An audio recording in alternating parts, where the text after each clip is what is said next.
আসিয়া রাদিয়াল্লাহু তাআলা আনহা আলাইহিস সালাম, ফেরাউনের স্ত্রী।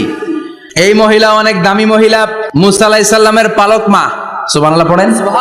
নিজের সন্তান ছিল না, সাইয়েদনা মুসা আলাইহিস সালামকে মায়ের মতো লালন পালন করেছেন। গোপনে গোপনে মুসা আলাইহিস সালামের উপর ঈমান এনেছেন।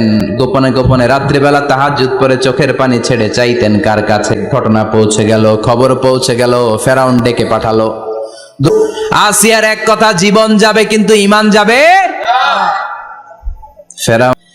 ফেরাউন বলে, আসিয়া কত অন্তরঙ্গ সম্পর্ক আমাদের, আজীবন কত ভালোবাসা ছিল, কত খুনসুটি ছিল, কিন্তু আমার পায়ের মধ্যে সেজদা দিয়ে প্রমাণ কর তুই আমারে ভালোবাসিস।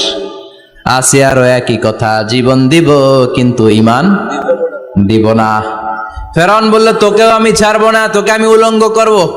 হাজার হাজার মানুষের সামনে আসিয়ার কাপড় টেনে নেওয়া হলো, তক্তার মধ্যে শুইয়ে তক্তার মধ্যে হাতে পায়ে পেরেক মারা হলো।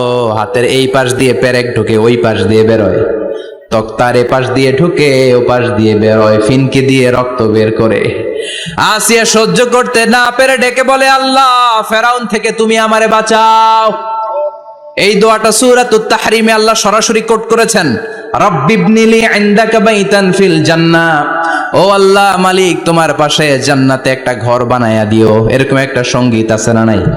এই সঙ্গীতটা সরাসরি সূরাতুত তাহরিম আসিয়ার দোয়া থেকে কোট করা হয়েছে। পড়েন সুবহানাল্লাহ।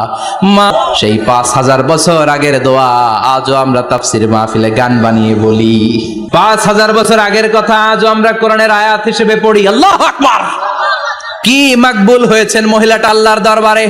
আল্লাহরে বললেন, আল্লাহ, শুধু তোমার ইবাদতের কারণে আজকে আমার এমন দশা উলঙ্গ হওয়া লাগলো, আমার হাতে পায়ে পেরেক ঠোকা হলো। আল্লাহ, এখন গরম তেলের মধ্যে ছেড়ে দেয়া হবে, তুমি বাঁচাও। আল্লাহ বললেন, জিব্রাইল, আমার জান্নাতারে আসিয়ার চোখের সামনে তুলে ধর। আমার আসিয়া দুনিয়ার বুকে থেকে জান্নাত দেখে দেখে আমার মেহমান হয়ে আমার কাছে আসবে।